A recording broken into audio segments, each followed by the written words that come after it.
Halo anak-anak, Shalom. Selamat berjumpa lagi dengan Bu Maria. Ibu harap kalian tetap dalam keadaan yang sehat dan terus semangat meskipun kalian harus belajar dari rumah saja. Nah, pada hari ini kita akan belajar tentang gerak benda.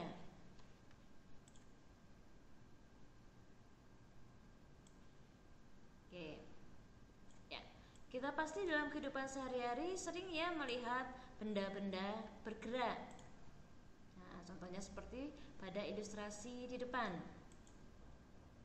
Nah, hari ini KD yang akan kita pelajari adalah KD 3.2, yaitu menganalisis gerak lurus, pengaruh gaya terhadap gerak berdasarkan hukum Newton, dan penerapannya pada gerak benda dan gerak makhluk hidup. Tujuan pembelajaran kita kali ini, setelah kalian mengikuti pembelajaran secara keseluruhan, diharapkan anak-anak dapat mendeskripsikan konsep gerak lurus, menjelaskan perbedaan antara kelajuan dan kecepatan, menghitung kelajuan, kecepatan, dan percepatan. Oke ya. Nah, setiap hari ya, kalau dalam keadaan yang normal ini ya, kalian selalu berangkat sekolah dari rumah menuju ke sekolah kita. Nah, di depan ada ilustrasi Joni berangkat ke sekolah dengan mengendarai sepeda. Ya, dia ke sekolah naik sepeda. Mari kita lihat. Nah, dia bergerak dari sekolah melewati jalan raya yang dia tempuh hingga akhirnya dia sampai ke sekolah. Kring kring. Nah, dia sudah sampai.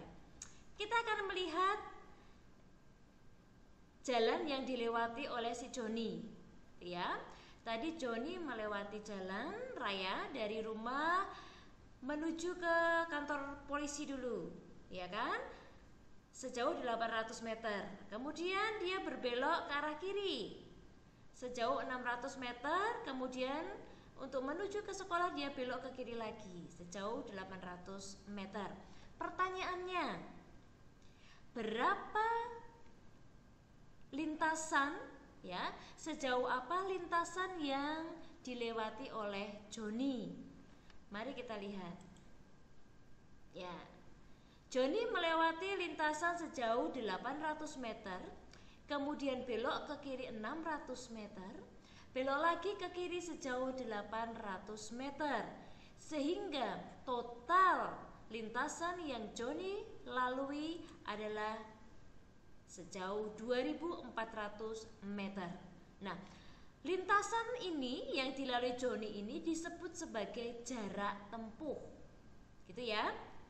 Jadi jarak tempuh yang dilalui Joni dari rumah menuju sekolah adalah sejauh 2400 meter, yang merupakan total atau resultan dari lintasan yang dia lewati. Begitu? Nah, sekarang kalau dari rumah ke sekolah, nah seperti ini kalau kita tarik garis lurus dari rumah Joni sampai ke sekolah, sejauh apa dia? Berapa? Iya, 600 meter. Ini kita sebut sebagai perpindahan. Gitu ya. Ada jarak, ada perpindahan. Kalau jarak tadi apa? Resultan atau total lintasan yang dia lewati. Sedangkan perpindahan, jarak dari titik awal dia, yaitu dari rumah, sampai ke titik akhirnya yaitu sekolah sejauh 600 meter. Gitu ya. Jadi jarak dan perpindahan sama tidak? Iya, tidak sama, berbeda. Nah, bagaimana definisinya? Oke. Jadi jarak itu adalah panjang lintasan yang ditempuh oleh suatu benda dalam selang waktu tertentu.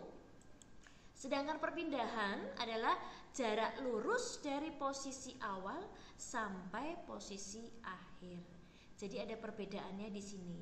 Kalau perpindahan itu dia tidak peduli lewat mana, jalan yang dia tempuh seperti apa, mau lurus, mau berbelok-belok, dia hanya melihat dari mana posisi awal dia dan di mana posisi akhirnya. Nah, jarak antara dua titik ini disebut sebagai perpindahan. Begitu ya anak-anakku? Jadi jarak dan perpindahan itu adalah dua hal yang berbeda. Oke. Nah, sekarang pengertian gerak. Ya, kita selalu melihat benda bergerak seperti tadi ya. Joni bergerak. Nah, apa itu bergerak? Jadi suatu benda dikatakan bergerak apabila benda itu mengalami perubahan posisi dari suatu titik acuan. Benda yang bergerak akan melalui suatu lintasan tertentu. Lintasan itu bisa berupa lintasan yang lurus, melingkar atau parabola, ataupun tidak beraturan. Gitu ya. Jadi lintasan itu macam-macam bentuknya. Nah, khusus untuk pelajaran kita kali ini, yang akan kita pelajari adalah lintasan yang lurus. Gitu ya. Sehingga kita mengenal yang namanya gerak lurus. Oke, jadi gerak lurus adalah gerak benda pada lintasan yang lurus. Benda yang bergerak pada suatu lintasan yang lurus pasti melibatkan waktu, jarak, dan kecepatan. Seperti yang dilakukan Joni tadi. Dia berangkat dari rumah menuju sekolah, ya kan? Berarti dia bergerak karena ada perubahan posisi dari titik acuannya. Kemudian ada lintasan yang dilewati, ya kan? Yang kita sebut sebagai jarak. Dan juga ada waktu tempuh yang diperlukan dari rumah menuju ke sekolah. Nah, sekarang bagaimana hubungan antara waktu, jarak, dan kecepatan? Nah, kita akan lihat ilustrasi berikut ini ya. Ada sebuah truk tangki ini ya. Nah, truk tangki ini melaju pada suatu jalan raya. Ngeng gitu. Tapi ternyata tangki olinya itu bocor. Nah, kalau tangki oli bocor maka olinya akan menetes. Itu ya, menetes di sepanjang jalan. Nah, kita asumsikan truk ini bergerak dengan kecepatan yang sama ya, kecepatan yang konstan selama 60 detik. Oke ya. Kita lihat ilustrasinya.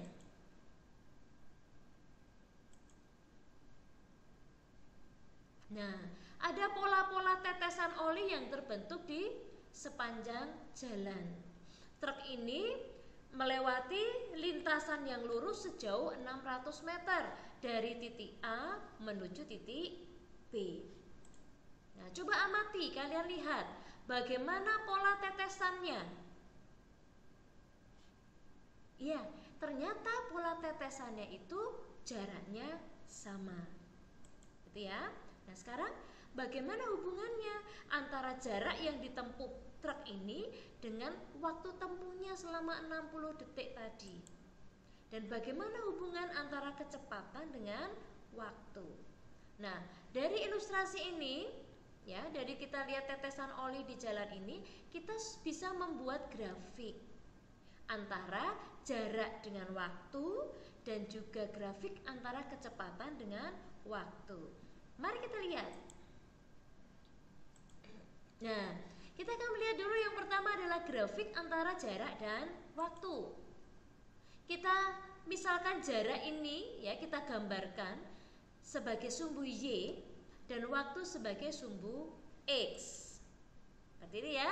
Kita buat grafik, yang mendatar adalah sumbu X, yang tegak adalah sumbu Y. Ketika truk itu melaju gitu ya, melaju dalam jarak tempuh 60 meter, ternyata dia membutuhkan waktu 6 detik. Kemudian 120 meter dia membutuhkan waktu 12 detik. Jarak 180 meter waktu yang dibutuhkan adalah 18 detik dan seterusnya. Sehingga kita akan mendapatkan perpotongan-perpotongan yang berupa titik. Nah, titik-titik ini kita hubungkan. seret ke atas gitu ya, ternyata membentuk garis lurus. Artinya apa? Ya, artinya pada gerak lurus beraturan dalam waktu yang sama akan menempuh jarak yang sama, dan tiap bagian jarak yang ditempuh oleh truk ditempuh dalam waktu yang sama juga. Nah, grafik antara jarak dan waktu menunjukkan hubungan yang linier, sehingga dapat disimpulkan bahwa waktu itu berbanding lurus dengan jarak tempuh. Ingat ya, untuk gerak lurus beraturan, waktu berbanding lurus dengan jarak tempuh. Oke, berikutnya. Bagaimana hubungan antara kecepatan dengan waktu? Kita lihat grafiknya. Ya, kita misalkan kecepatan itu kita gambarkan di sumbu Y dan waktu di sumbu X. Maka karena kecepatannya konstan, maka kita dapatkan garis yang lurus. Ya, kecepatannya sama terus. Dalam detik ke-6, detik ke-12, detik ke-18, kecepatannya 10 meter per sekon. 10 meter per sekon. Gitu ya. Nah, dalam gerak lurus beraturan, kecepatan benda selalu konstan. Oke? Berikutnya, kita akan belajar dan membedakan antara kelajuan dan kecepatan. Gitu ya. Apakah kelajuan dan kecepatan itu sama? Mari kita lihat. Nah, Joni berlari dari titik A menuju titik B sejauh 100 meter, kemudian dia berbelok menuju titik C sejauh 20 meter. Aduh, maaf ya.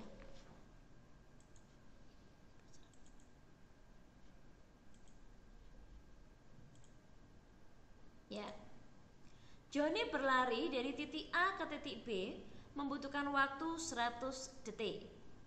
Kemudian dia berbelok arah menuju titik C dengan waktu tempuh 20 detik.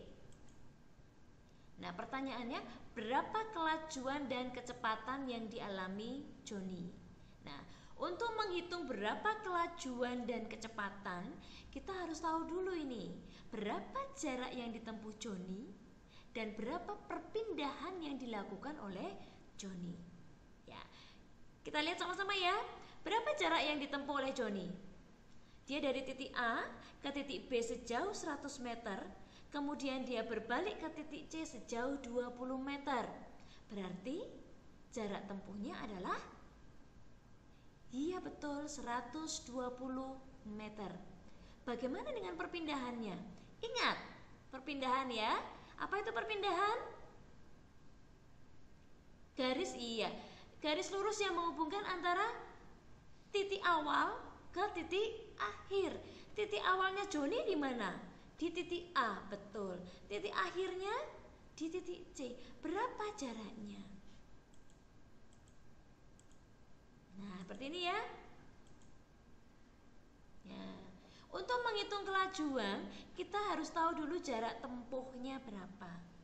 Tadi sudah kita lihat bersama ya, sudah kita hitung juga. Ternyata jarak tempuh yang ditempuh oleh si Joni adalah 120 meter. Berarti kelajuannya adalah jarak tempuhnya tadi dibagi waktu tempuh.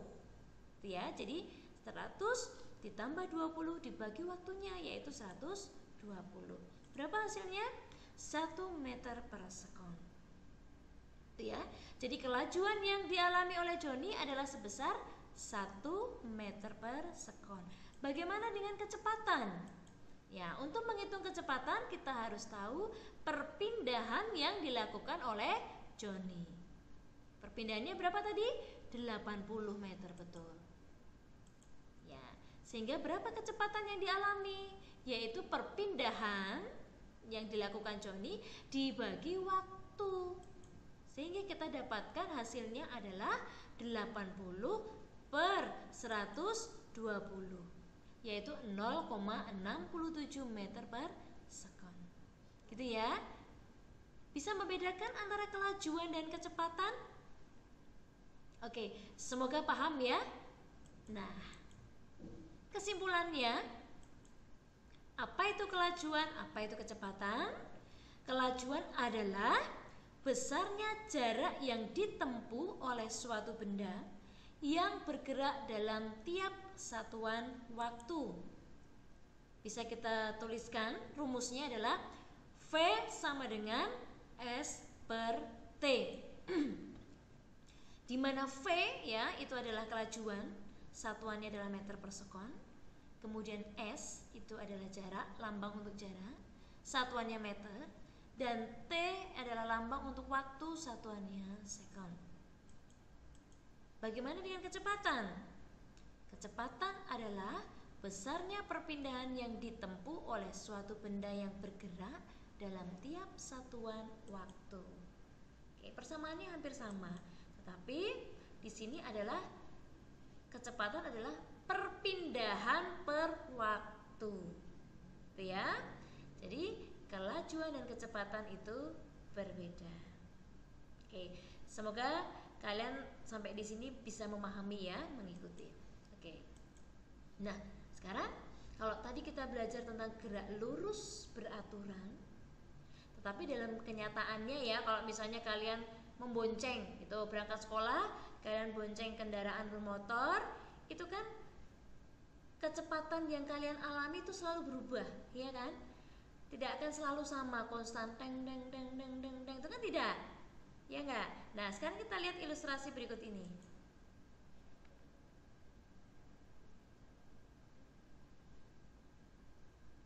Nah, ketika kendaraan itu berhenti di lampu merah, tuh ya, karena traffic light-nya bernyala merah, dia berhenti. Kemudian ketika hijau, ya dia akan menambah kecepatan untuk bisa bergerak. Nah, itu bisa dilihat di speedometernya itu yang ke arah kanan gitu ya. Semakin besar angkanya. Nah, ketika dia traffic light-nya itu menunjukkan warna merah tadi ya, maka kendaraan ini akan mengurangi kecepatannya hingga akhirnya dia berhenti. Oke ya. Jadi kendaraan bermotor, baik itu motor atau mobil ataupun bus, itu pasti bergerak dengan kecepatan yang berubah setiap waktunya. Contohnya tadi ya, ilustrasi di atas. Ketika menjauhi lampu lalu lintas, maka kecepatannya akan dipercepat, ditambah. Sedangkan saat akan mendekati lampu lalu lintas, kecepatannya akan dikurangi, atau dengan kata lain diperlambat. Nah, percepatan atau perlambatan ini ya dapat dengan mudah kita amati di setiap kendaraan. Itu kan ada yang namanya speedometer, ya kan? Nah, di situ kita bisa melihat berapa kecepatan yang ditempuh oleh kendaraan tersebut. Oke. Nah, percepatan. Nah, sekarang kita bicara percepatan. Kalau tadi jarak sudah, perpindahan sudah, kemudian kelajuan, kecepatan. Nah, kecepatan yang selalu berubah ini kita sebut sebagai percepatan. Nah, apa itu percepatan? Percepatan adalah besarnya pertambahan kecepatan tiap satuan waktu. Dan secara matematis dirumuskan seperti ini. A sama dengan delta V per delta T. Delta V itu berarti artinya perubahan kecepatan. Dari mana kita dapatkan perubahan kecepatan? Dari kecepatan akhir dikurangi kecepatan awal. Gitu ya. Oke. Nah, untuk gerak yang dipercepat, maka nilai A-nya ya, nilai percepatannya itu akan bernilai positif. Itu yang dipercepat. Jadi semakin banter, semakin kenceng, itu A-nya positif. Sedangkan bagaimana Bu kalau direm?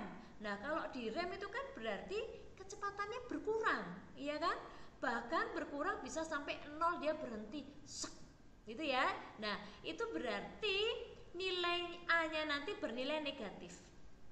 Oke ya. Jadi jangan bingung kalau nanti masuk dalam perhitungan, loh, ini kok percepatannya kok hasilnya negatif ya, Bu? Nah, berarti kalau percepatannya kok hasilnya negatif, itu menunjukkan pengurangan atau menunjukkan perlambatan. Gitu ya. Oke, sip deh kalau semua anak-anak sudah paham. Nah, sekarang contoh ya. Ibu berikan contoh nih. Satu saja contohnya. Oke. Ada sebuah mobil ya yang mula-mula diam bergerak. Jadi kecepatan awalnya berapa kalau dia diam? Kecepatannya 0, betul ya, kecepatannya 0. Kemudian dipercepat beraturan hingga kecepatannya menjadi 72 km per jam. Setelah bergerak selama 30 sekon. Pertanyaannya adalah berapa percepatan yang dialami mobil tersebut? Oke ya. Perhatikan papan tulis di belakang. Ya, perhatikan penjelasan di depan ya. Oke. Yang pertama kita tulis dulu apa yang diketahui dari soal tersebut.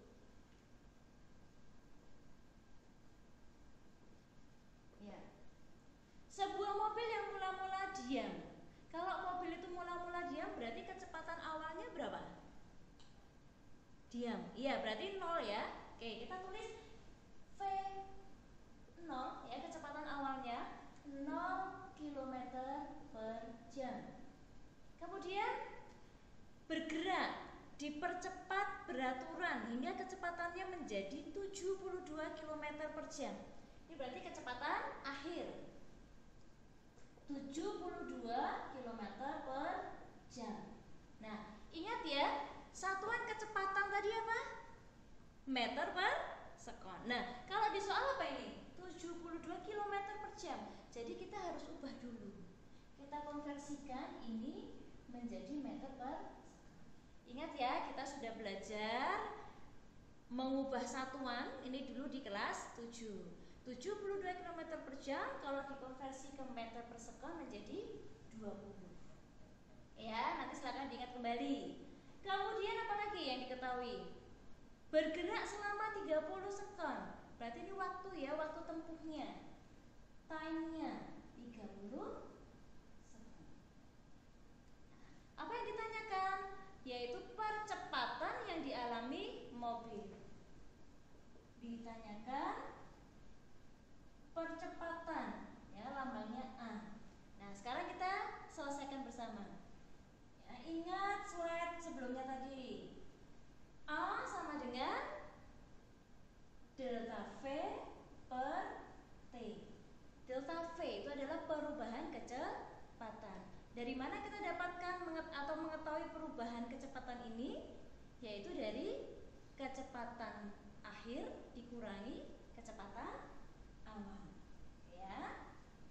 Nah, sehingga berapa kecepatan akhirnya? 20 dikurangi kecepatan awal 0 dibagi waktunya 30.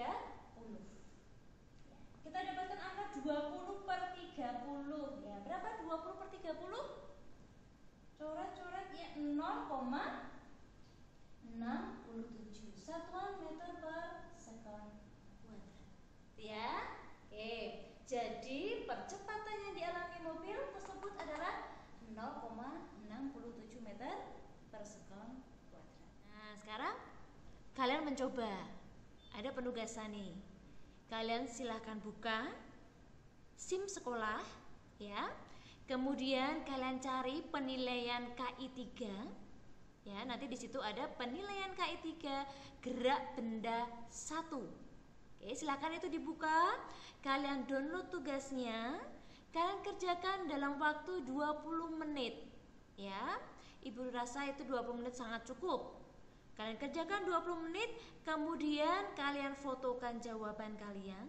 Kalian upload kembali melalui SIM sekolah. Oke ya. Itu tugas yang pertama. Nah, nanti akan Ibu periksa 20 menit setelah ini Ibu akan periksa, lihat pekerjaan kalian.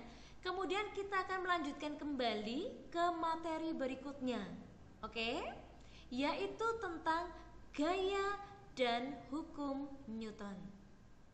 Gitu ya. Nah, kalau ada pertanyaan, nanti silakan buka SIM sekolah ya. Nanti kan di bawah ada tuh kolom untuk diskusi. Nah, silakan sampaikan diskusi kalian di situ. Kendalanya apa, gitu ya. Oke ya, siap ya? Ya. Oke, untuk materi yang gerak benda yang pertama ini Ibu akhiri dulu. Silahkan kalian mengerjakan tugas kalian. Kita ketemu lagi nanti untuk materi yang berikutnya, yaitu tentang gaya dan hukum Newton. Sip ya? Ya. Terima kasih anak-anakku semuanya. Sampai ketemu lagi nanti. Selamat pagi dan shalom.